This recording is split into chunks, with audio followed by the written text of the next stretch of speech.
Hi everyone, and welcome to a new episode of Realtor Talks. Today I've got Richard Crossley, the Director of Leasing at luxuryproperty.com on the podcast. Thanks for coming on, Richard. My pleasure, Lloyd. My pleasure. How are you? I'm doing as well as can be, thanks, Richard. And yourself? Yeah, not too bad. It's been an interesting time we've gone through, and we're still going through. So yeah, we'll get through this. Yeah, definitely. We'll get through it. Just got to keep plugging away and doing the best we can. Just to introduce everyone who's listening and watching, can you just give an idea about where you're from, what you do, and how you got into real estate? Oh dear, I'm laughing because I'm mid-50s now, would you believe it? So I've been in real estate for 30 years. So we're going to be, we're going to have about a 15-minute saga now of all started and where I've been. I've been around the world in a few different places. So listen, I left Manchester Polytechnic, which is now a university, when I was 21. I saw a job advert. Do you like people? Are you good at talking? Yes and yes. So that's how I fell into a estate agency with a company called Jordan's in Manchester, who are now part of the Halifax group. And I can remember going for my first interview, and it went well. And this Mr. Barton, the area director, big bull of a guy, he's probably only about 30, but to me, he looks a big, strong man. He goes, "So, Mr. Crossley, what do you think you're worth?" And I go, "Oh dear, I like this job. I like the sound of this. I don't want to blow it." "So, Mr. Barton, I think I'm worth £5,000 a year."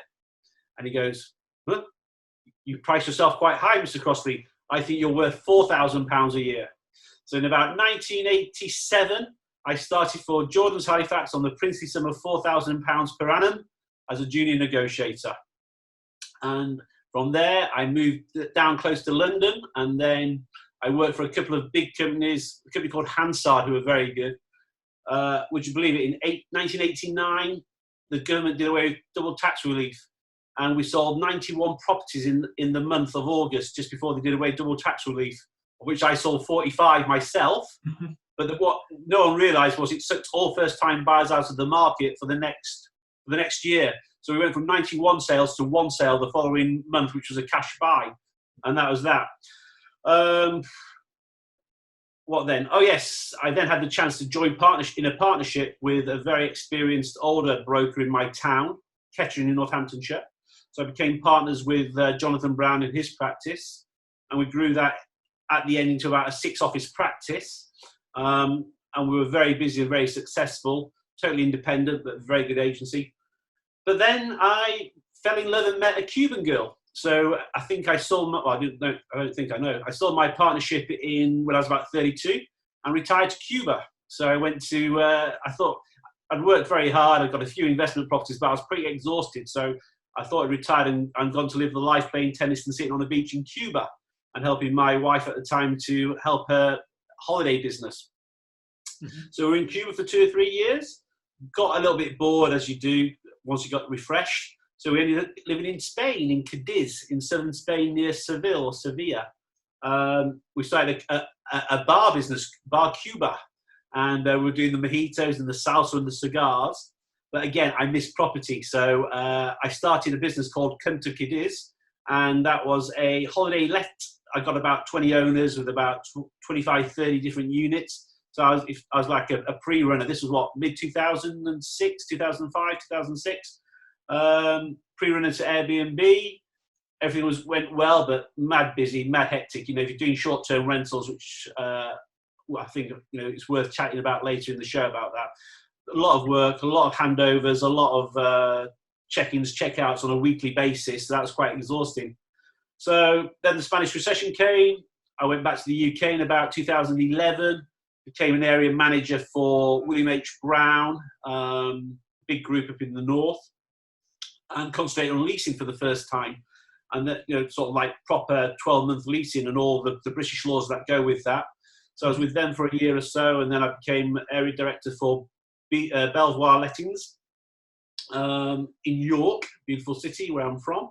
So I had a great time there. But just one day I thought, you know what? There's one adventure in the old dog. Let's go to Dubai. So I arrived in Dubai at the start of 2015. And here I am. Good timing. It's been interesting times, but good times. And, you know, I'm very happy and established in Dubai, so I'll be here for a few more years. So, in a nutshell, that's me.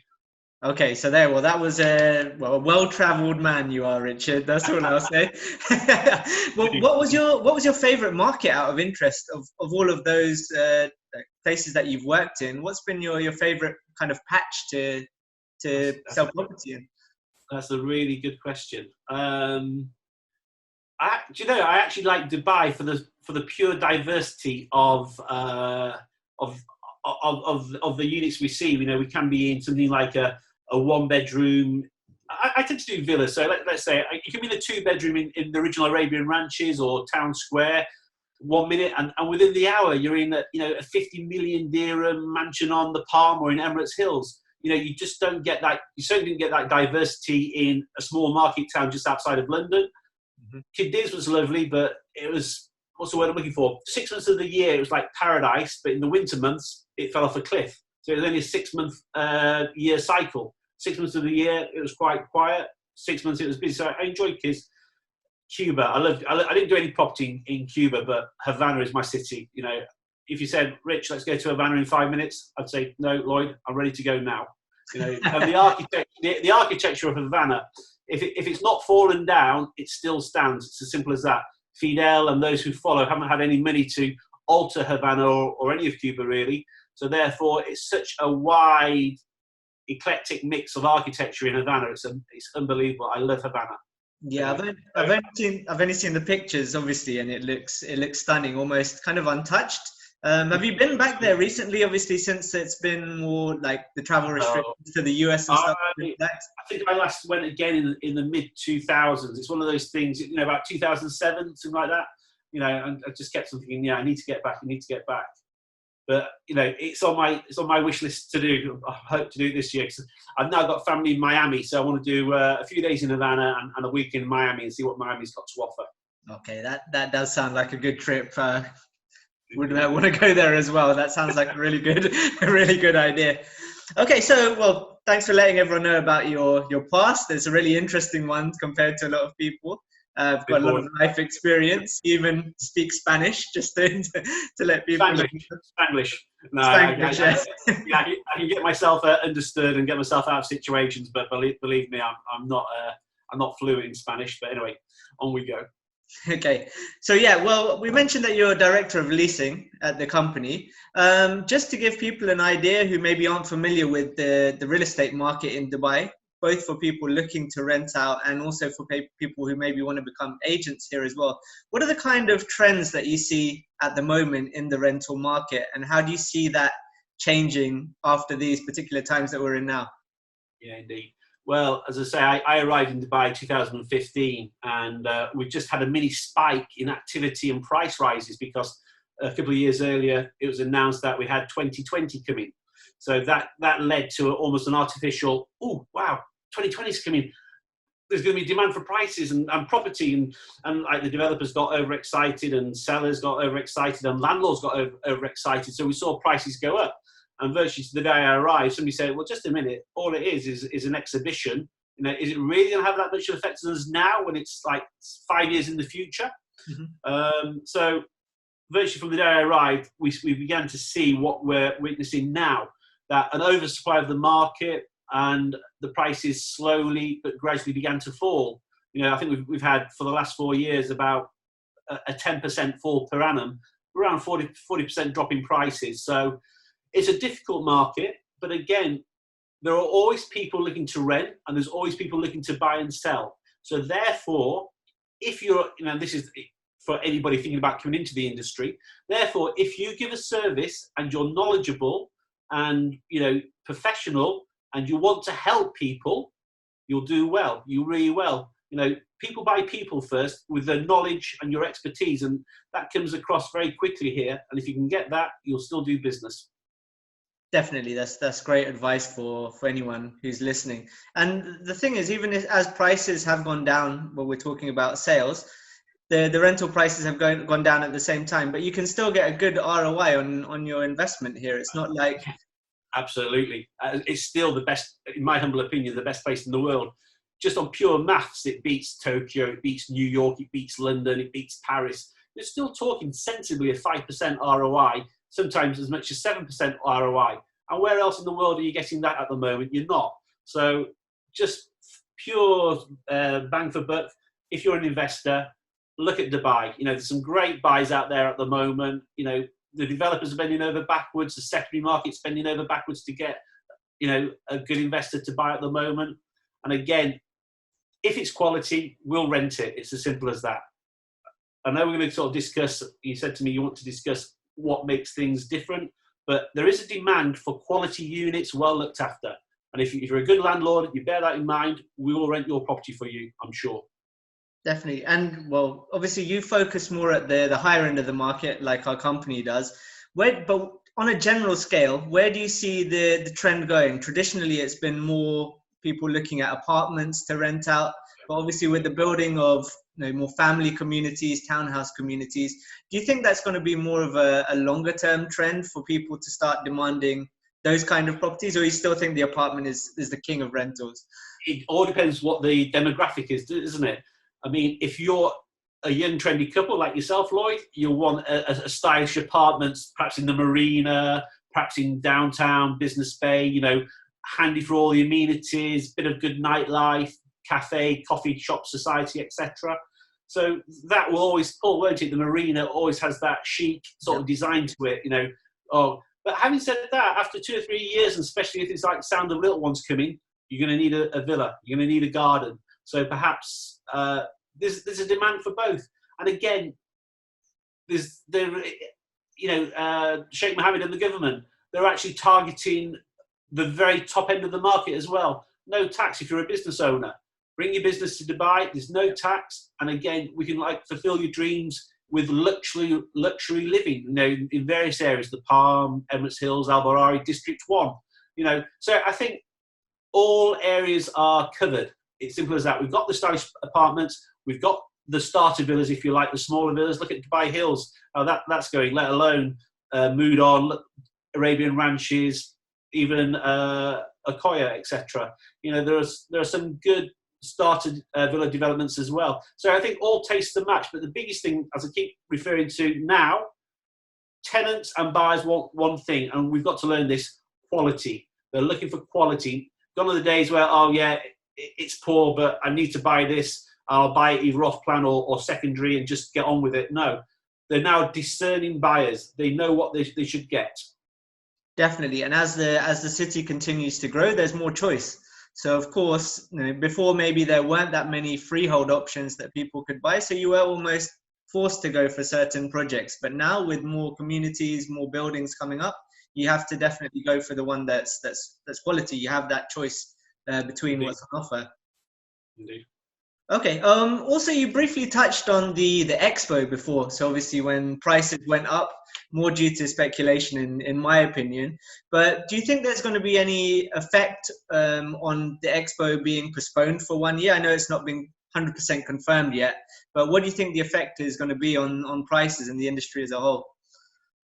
Right. Well, I think it's a good thing that it's been postponed, and I think if we're clever, we can actually redirect ourselves with not too much difficulty to give the world what it wants. We're going to slowly and surely emerge out of this COVID situation, but the world will be a different place. So Dubai now has got that unique place to give the first international convention to the world. So, and again, it was always about technology, sort of sustainability, etc. But let's now even concentrate more on environmental issues. Let's concentrate more on a more sharing, caring world. So if the leaders of Dubai are clever, we could use this very well to say, look at Dubai. And I love being in Dubai. And as I say, I'm mid-50s. I'll be here for another 5 years. Simply because it's tolerant, it's respectful, there's no crime. It's a great place to live. And if we can get that message out, and again, I've been very impressed with the government, the way they've handled the lockdown. They've taken the initiative, shall we say. So if we can get that message out to the world, look at Dubai. We're tolerant, we're respectful, we live together. And now we care, and we care not only about our fellow human, but about the world we live in. So with a bit of luck, if they can revise slightly the target aim of Expo 2020, I think it's going to stand us in good stead. The flip side is, this has really knocked the sniffing out of what was a difficult housing market anyway. So again, drastic measures are going to have to be taken soon to get the housing market back on its feet. There's still going to be a lot of oversupply. We need to slow that down, and we need to get more buyers into the market, or more tenants into the market for that matter, by giving them what they want. So prices are going to be affected. The flexibility of packages to allow buyers to come back into the market, mortgage packages, different mortgage products are going to be needed. And again, developers, wake up. Gone are the days where I'm going to sell you this off plan, and in 3 or 4 years when you come get your keys, Lloyd, I don't care if you say it's not what you thought you were buying, if it was not the right quality. Those days are gone. You're buying off plan. You know what you want, and if it's not right, you're going to kick off about it. So why don't I look after the buyer, the tenant from day one? 100%, 100%. I definitely agree on the points that you've raised there. The business aspect of it is the thing that I thought that Expo was gonna actually cause an actual impact on the city as a whole. So generating more people moving here to Dubai and starting up businesses will boost the economy and then bring the population up, which in turn increases the demand for houses. And I think obviously that's going to be pushed back a year at least because of this. So that will slow down. And obviously the economic impact of no travel and all of that is just going to push back the resurrection almost of the market, I think. But it will happen. It's just going to be delayed for that time period. But I think the good thing is that people will be pressured, like you said, developers to give new offerings, give better service. And I think especially some of the bigger developers are going to have to be careful on what they do so that they can maintain their reputation over the long term. Because there are some who maybe, in the market, they say the standards are slipping. They're going to need to up their game to make sure that they maintain their status. Indeed they are. It's as simple as that, isn't it? But, Sheikh Mohammed and the government, they've seen crashes before. They've seen bad times before. They're wise. They're clever. So I'm sure they've got plans afoot, and they know what it takes to resurrect, to use your word, Dubai. Dubai will not die. Dubai will go from strength to strength. Yes, there is competition now. Saudi Arabia, for example, are copying a few of our ideas. But Dubai has that one thing that other places don't have. We're tolerant. We open arms to everybody, and we get on well together. Where, this is United Arab Emirates. They're building synagogues, next to mosques, in Abu Dhabi. Where else in the Middle East does that happen? It is a totally safe, relaxed place to be, and they let people get on with what they're good at: business, raising a family. It's a good place to be. So we've got some unique features to Dubai and to the United Arab Emirates. And as I say, the government, they've got plans. We might have a bitter pill to swallow for the next year or two, but if we work clever, use Expo 2020 for the correct measures, it will speed up our exit from a very difficult period. I'm sure of it. Definitely. The city there's always going to be ups and downs, but I'm sure Dubai will come out of it stronger, and it has done in the past.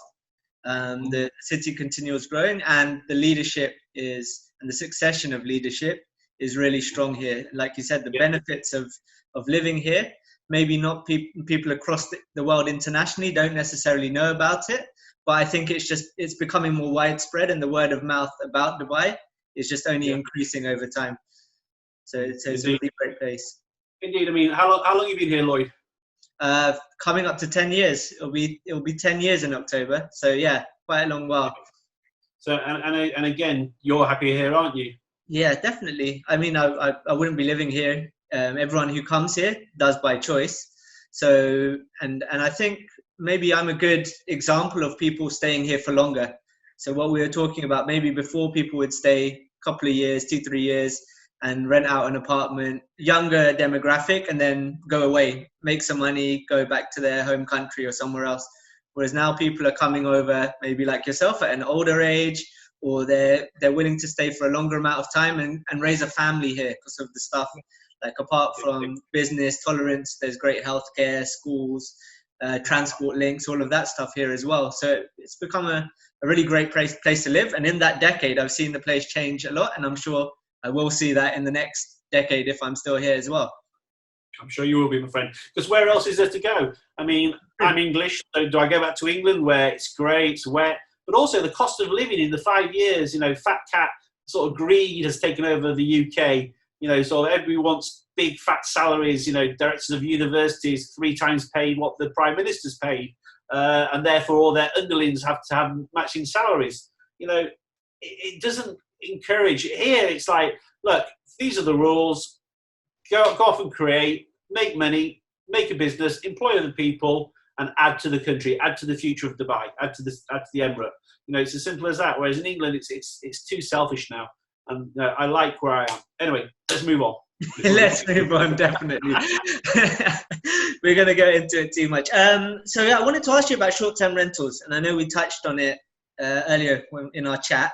The short-term rental market, I know it's not something that we really dabble into too much. We're more focused on the long-term rental market.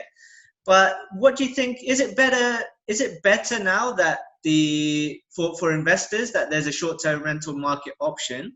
And then obviously at the moment with the current situation, it's kind of worked in 2 ways. People who are here at the moment are looking for a short-term stopgap almost until everything calms down. But also the tourism industry has, of course, been a bit decimated. So the people who are renting on a short-term basis previously are now looking for longer-term options as well. Do you think that's good for us as brokers, or do you think it's a negative thing? Okay, well, let's go back to the very beginning. Dubai has exploded off pretty much in the last 5 or 6 years as the holiday destination for the English to come to, or the British to come to. It really has exploded off. And again, yes, there's been a plethora of 5-star hotels offering everything that a holidaymaker would want. But a lot of people want to do their own thing in their own, inverted commas, in their own home, to relax. You can never properly relax fully in a hotel, or you can never have that sort of scope of freedom to move around. Hence, Airbnb took off very quickly and successfully here. But the problem was, in a falling market, a falling rental market, landlords who couldn't rent out their units thought, just a minute, this Airbnb, I can get a month's rent in a week if I rent it out. So I'm going to furnish my place, and I'm going to get it onto Airbnb, and I'm going to rent it out. But of course, that led to a flood of the short-term market as well. So even before the coronavirus. So suddenly, for the first year or 2, of course, if you had Airbnb license and the correct license to do short-term leasing, you did very well. But the whole thing about short-term leasing is the manpower involved to manage that property is so intense that you have to pay for it. It's quite a high cost to the letting agent, because to do all the inventories, the cleaning, the handover, the check-in, the check-out, etc., once every 7 days, perhaps, they're going to charge you, 20-25% of the weekly rent goes to the brokerage, the agency, just to do that. So when you do the pure maths of it, you have got to have your holiday rental place rented out for about 75% of the year to make it worthwhile. Because with the cost involved, if you only got 50% rental occupancy through the year, the cost of that 50% coming off the bottom line, you're not making any money. And of course, there's a lot of units flooding the market. So even before what's happening now, a lot of the landlords who went from the long-term game to the short-term game are now coming back to the long-term game again. Of course, we have now got a rush of furnished apartments, whereas before we had a lot of unfurnished apartments or villas. And of course, if you're a long-term tenant, the majority have furniture anyway. So I'm hearing a lot at the moment, Richard, I love it, but can you take the furniture out? So as I say, it's a balance, isn't it? I mean, if you've got a prime apartment near to the beach, because if you're a holidaymaker, you want to walk to the beach or get to the beach easily, near to a mall, near to good amenities, you stand a very good chance of having a very successful short-term leasing career. However, there's a lot of choice out there, and if it's the wrong location or whatever, you might have an empty unit on your hands for a while. The beautiful thing about long-term is you put a good quality tenant in there, and you pretty much, so say, right, great, that's my unit gone for the year. Of course, you're there to sort out any problems that might arise in the year. But on the whole, once you put something in for a year, that's pretty much it for the year, isn't it? Yeah. And then, of course, you're trying to build a relationship to keep your tenants in there for another 2 or 3 years after that as well. Definitely. There's obviously pros and cons to both methods. I think people went to the short term because they see, like with the flashing lights, oh, I can get a higher rental rate, but they don't necessarily know what the work involved is and the cost involved of having a property management company do it for them, the extra headache that you have. So yeah, well, I think we'll still see that trend personally once tourism starts getting back up, because people will they'll always gravitate to stuff that is giving them higher returns. I think that's just human nature, and Dubai is a good city for it, but it'll be, like you said, and you're talking about earlier, you have to stand out and have quality, because when there's a glut in the market, you have to stand out, and that's what people are willing to pay for when you're competing against places like hotels. And in Dubai, hotels tend to be at a very high standard of quality as well. And the hotels have to give more and more and more just to like get their rooms full. So they're giving so many add-ons now, aren't they, to beat off the competition like any business would. So yeah, interesting times, my friend. Interesting times. Yeah, definitely, especially during the seasonal period in the summer that we're coming up to now. That's when the people who are giving the best offerings will be able to survive it out until the peak periods. Okay, another thing, we're talking about what landlords do, and we're going to speak about that more later. But what do you think when people are looking for a property to rent out? What's the number one mistake that they make when they're looking for property? They believe everything that they see on the portals. Okay. Oh, look at that. And then they start, telling us as brokers or as experts, oh yeah, I've seen this, and this at this price. Don't believe everything you see.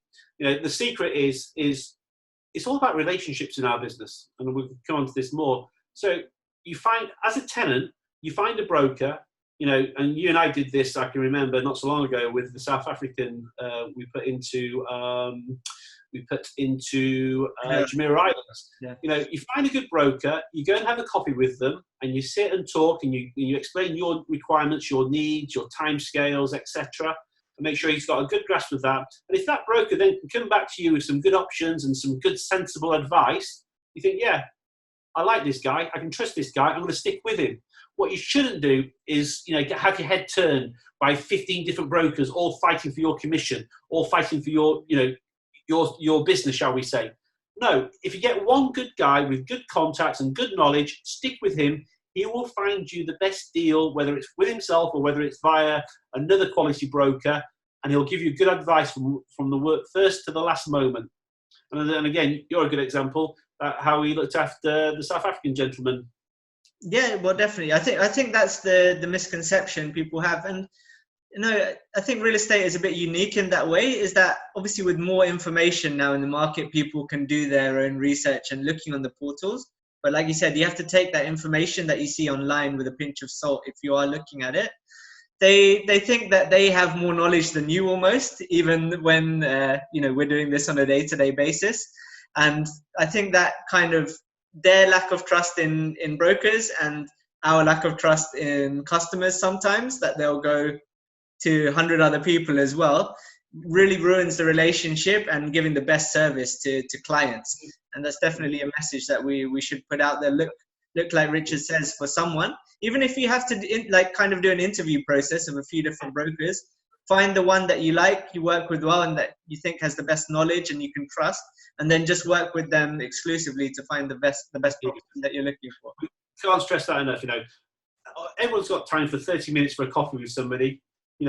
Go, and again, it works both ways, because even if you don't pick up on that guy or the lady that you're seeing having coffee, at least you'll take something away from that meeting. Mm-hmm. And you think, oh right, yeah, that's another thing I didn't think of. Right, thanks for that. So as a tenant, know what you want, know what's sensible, but then the most important thing is find a broker that you trust and you like, who's got good knowledge, good experience, and he's got your best interests in heart.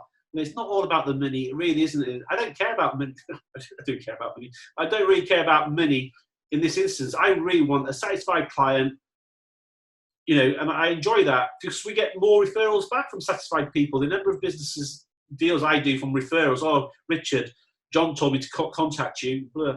That's what it's about, isn't it, really? And like, the money looks after itself once you find a good broker, and that good broker gives you his decent service. 100%. Great answer, Richard. Okay, so we've spoken briefly about tenants there, but something that I do on this podcast is a top 5. So I do it with different guests on the podcast, and especially for you, since you're a rental agent, I wanted the top 5 tips that you'd give to landlords that will make it more easier or quicker to rent out their property.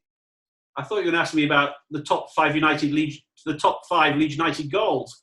Okay, anyway. Only it takes 2 of those spots. Right, okay. No, seriously. Okay. So the 5 best tips I can give for a landlord. Yeah. Okay, right. Again, number 1, choose your broker again. You know, again, when I first came, I used to hear it so many times on the phone. But bring me the check. And like, whoever got a check to a landlord, that was all he was interested in. So he believed anything that he was told. Of course, it was a landlord's market then. Properties were renting in 24 hours. But now, again, in this market, with so much on the market, your broker is so important to a landlord. Mm-hmm. Again, have a chat with him. Is the broker knowledgeable? Has he done deals in that area before? Does he come from a company that's got good exposure, good marketing tools to get your property out there? So number 1, pick the right broker, with his support and backup tools, but more, can I do business with this guy? Do I trust him? Will he promote my property to the best effect? So that's number 1. Again, pick your broker. We're in the human relationship business here. Okay, definitely a good thing. And this is a people industry, like you said. You need someone that you can work with, that you can trust, and someone that that you'll be willing to listen to honest feedback about. Because I find landlords tend to be stubborn. I'm sure you'd know this, but you have to be willing to listen to their advice, and obviously a better broker will be able to deliver that to you in the best way possible, whether it's data driven, whether it's through experience. Listen to what they say, and obviously if it's someone that you trust and you vetted, you can listen to that advice properly and take action accordingly. Yeah, good. That's very true indeed. Yeah, it's all about that. So, and that point number 2 comes on to that. Don't overexpose your property. There is nothing worse as a tenant or a broker seeing the same villa or the same apartment 10 or 15 times with 10 or 15 different brokers at different prices. Mm-hmm. Okay. And a lot of the time, the landlord doesn't even know that brokerage are advertising his property 10,000, 20,000 below what he's really looking for. You know, that's the snake pit of brokerages. Yeah. If you overexpose your property by giving it to 10 different brokerages, we all know the competition we face, so we're going to do tricks to make sure that we win the business. So again, your apartment will appear on different portals with different prices, and a tenant's going to say, "Well, is that genuine? You know, I've seen it for 70,000 there, 100,000 there. You know, what do I believe? What's wrong with it? Why isn't it renting? Why is it with so many different brokers?" Don't overexpose your property. You know, if you do have a need to rent urgently and you do think you've got to expose yourself a little bit more, 2, maximum 3 brokerages, full stop, and all 3 with this personal relationship and this ability to talk sense. That's the way forward. You do not give it to 10 or 15. You don't do the old Dubai, bring me a check, and before you know it, you've got 20 brokers on it, and it's just overexposed and looking weak and horrible in the market. Definitely. I mean, you might I think people think that by exposing it to 100 brokers, like you say, Richard, that they're going to get offers in, but you lose complete control of the price of your property, because like you said, people will be advertising it at lower price, and then they'll say, oh, this guy offered it at this price, this guy offered it at this price. And if you're a landlord, you completely lose that control over what the message is that goes into the market. You wouldn't do that with any other product. You wouldn't market, I don't know, Coca-Cola and then do it in completely different ways. And again, you or I wouldn't be interested in that property. We very quickly lose interest. Well, fine. You know, what's the point if he's not listening to me? If he's not, you know, adhering to the advice we've got. We've got enough clients out there who will build this relationship, who will trust us. I'm not going to waste my time, sort of like promoting anything where there's a very good chance I'm not going to sort of be successful.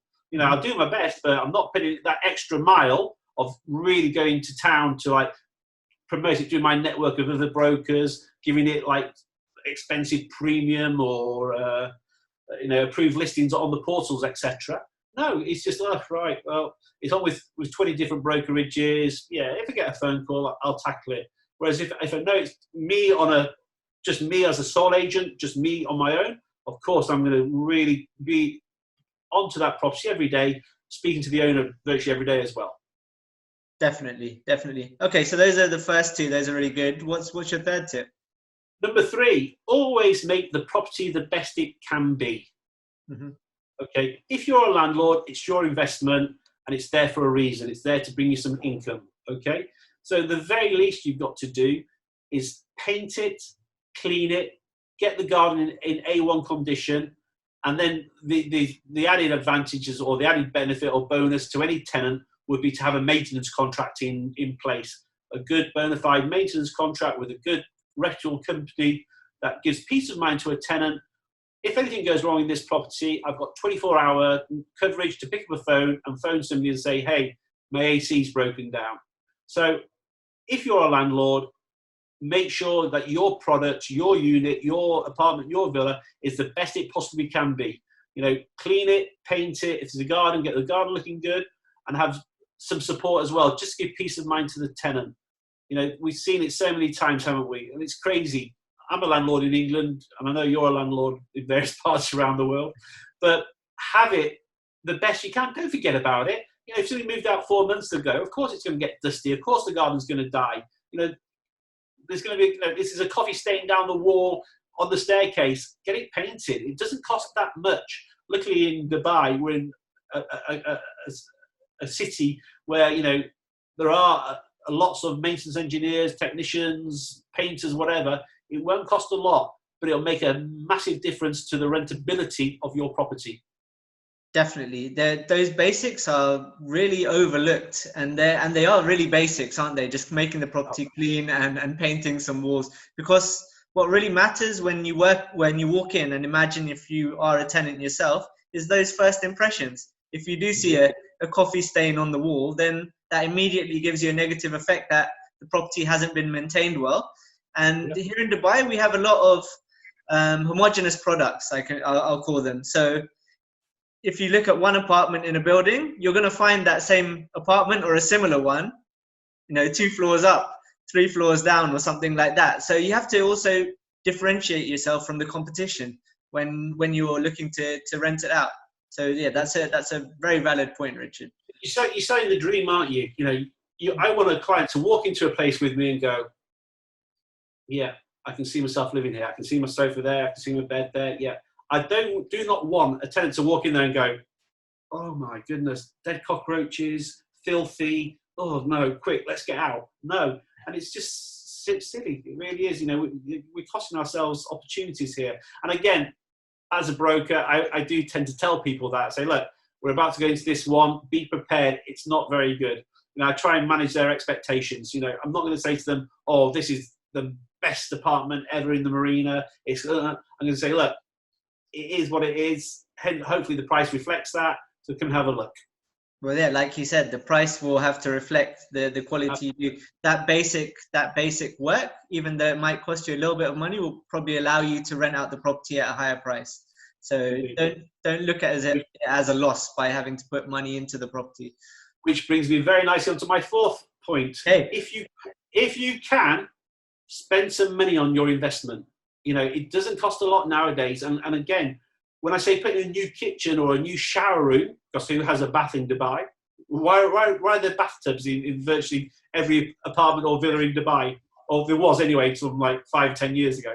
But, if you can, spend 50,000 on your property. I know, Richard's throwing away 50,000 like everyone's got it.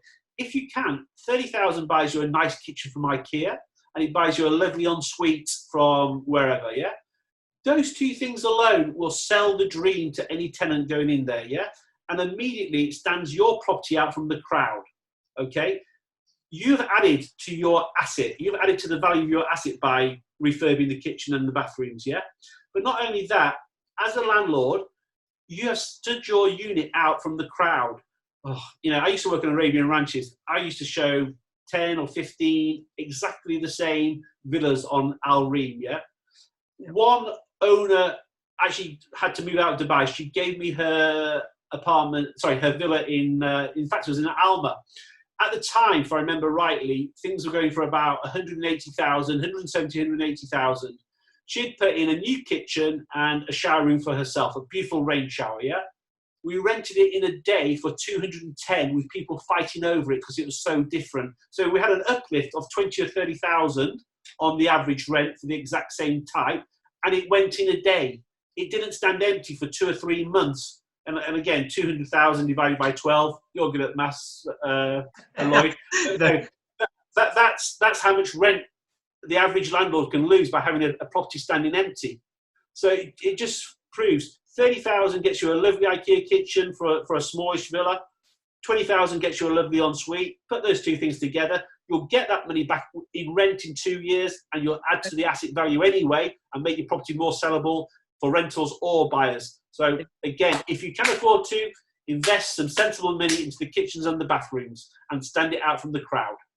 Exactly. Like you said, if you do put in, say, 30,000 and you can make it back in 3-4 years, that return on investment is much higher than anything. It's better even than the rent that you're getting. So look at the example I gave. The Alma went for a good 20. I think it was 20,000 more than the average, and it went in a day. So there was no 2 or 3 months standing empty, and he got 20,000. And once you're in that kind of villa, you tend to stay there for 2 or 3, 4 years. You get that money back within 2 years, I'd say, within 2 years. Yeah, what I think on that point is, because that return on investment, if you use like a logical mindset and figures, you're getting that higher return on what the money that you put in the property, 25, 30% even that you're talking about. But I think a lot of people they don't want to outlay, and they're thinking more in a short-term mindset. But as a landlord, you should be looking on a longer-term mindset. And that's just not on rental, it's just any property investment. But you also, as a landlord, it is an investment. It's bricks and mortar or concrete, But when you've always got to think about the resaleability of it. That is an asset to you and your portfolio. Right, what do I need to do to lift that asset value and to get the maximum return when I come to sell it? Improve it. Simple as that. Definitely. And the final point, Richard, what's your last tip? Use me. No, seriously. The final tip for any landlord is be flexible. Yeah, and that's in being responsive to any inquiry from a good broker that you trust. Listening, be open, and to make it work. So, of course, we're now going to discuss the fact that when I first started, 1 check. Where else in the world do you have to pay a full year's rent up front on day one, in 1 check? Those days are pretty much gone now, although we still do a fair number of 1 and 2 check deals. But now landlords know it's not their market. They've got to be more flexible. They've got to be open to more checks, more payments, and perhaps we'll go to the 12-month instalment like the rest of the world. I don't know. But again, a landlord always needs some insurance. Here, especially, we've been brought up on holding some security, holding some post-dated checks or whatever, just to give that security that if anything goes wrong, there is something to fall back on. Yeah. But again, be open.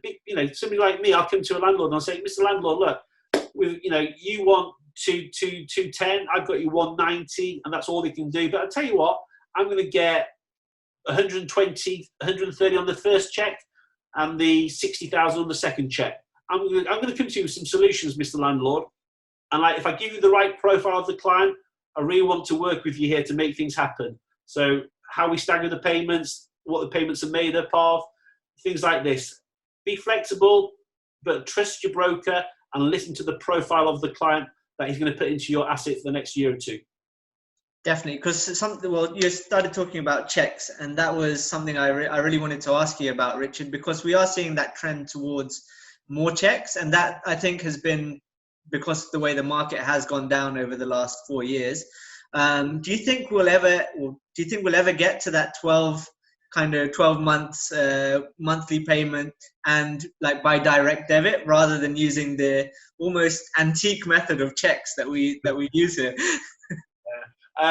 We're seeing more and more 12 check deals now, not necessarily so much in obviously the higher end of the market, but we are certainly seeing 12 checks on apartments, on the smaller villas up in Dubai land, for example. So yeah, landlords are knowing they'd rather, if you're a sensible landlord, you'd rather have somebody living in your villa or your apartment for 12 months rather than standing it empty. You want some, villas, apartments are meant to be lived in. They need water going through the systems. They need the air cons on, etc. They can't just be left to rot. So therefore, you've got to be flexible. But on the flip side is we're trying to change the culture. So again, if it is 12 checks, be prepared to write out 12 checks, because a landlord wants to hold in his hand some form of security. If you're an English landlord now, and we're seeing more and more expat landlords, European landlord, perhaps they will take on board. But you see, the problem is, one of the problems here, Lloyd, there isn't a single credit agency in Dubai. So again, it's that if in England, the first thing we used to do was do a credit search on any would-be tenant. That wasn't the be-all and end-all by a long way, but it gave an indication of who we were dealing with. And it gave peace of mind to a landlord. Here, there's none of that. So again, that's why this necessity of having this added security to checks comes from. That they've got something to fall back on if one of the instalment payments doesn't come through. So I don't think we'll ever go away from blind trust of, I trust you, Lloyd, to pay me 10,000 or 15,000 every month for the next 12 months on this given day. They'll need something to fall back on. But we are getting to that more and more flexible market. Definitely, well, that's the thing. At the moment, it's not, the regulation isn't the same as in, say, somewhere like the UK or the US, which is why people want to have that, or they've traditionally wanted to have that check up front, so that they know the money's in and someone doesn't do a runner, for example.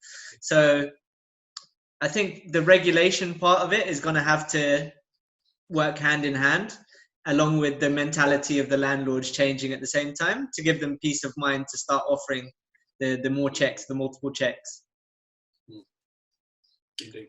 So they are the top 5 tips from Richard Crossley to be the best landlord in Dubai and get your property rented out ahead of everybody else.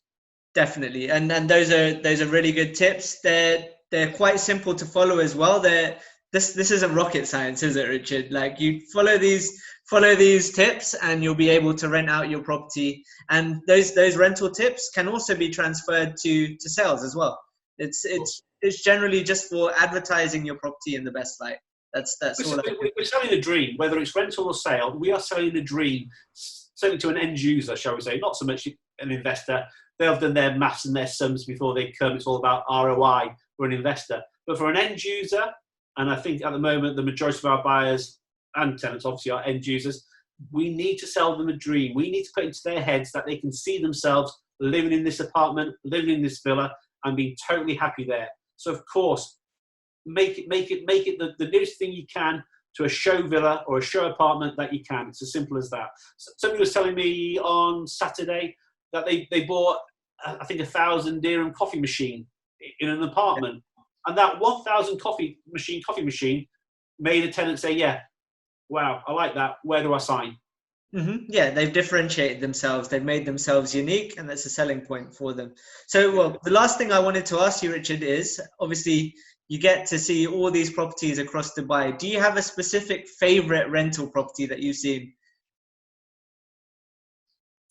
Ooh, there's a question. I'm very lucky because I can go for the most stunning penthouses, to mention a few off the top of my hand.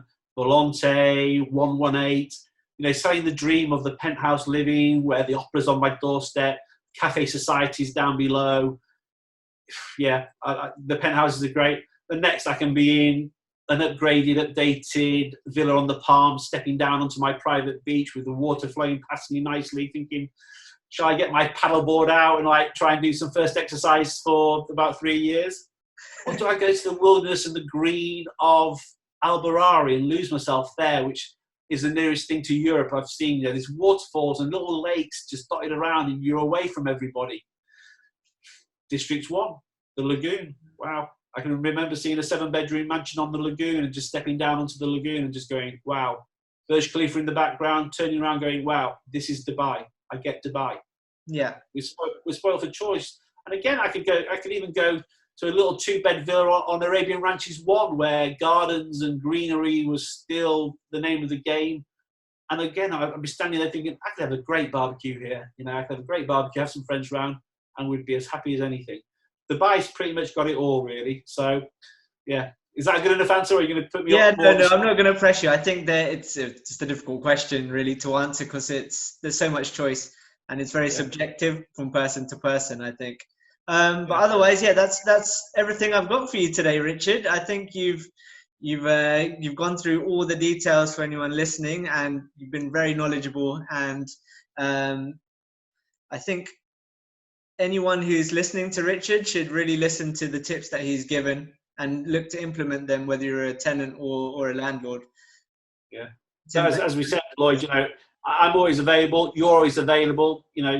We're very approachable, and we're not in it for commission. Yeah, the money's nice, etc. But we generally want to give good advice to help people, whether you're a landlord or a tenant. We're there to help. That's the first format of being a good broker. So if you want to reach out to Lloyd or to myself, we're easily contactable.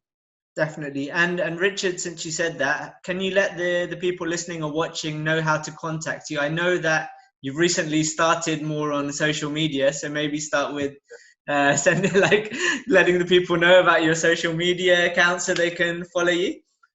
Yeah, I'm on Dubai Luxury Rentals as my Instagram. What else am I up to? I'm doing podcasts myself called The Dubai Life with my good colleague and your colleague Liam. That's going very well indeed.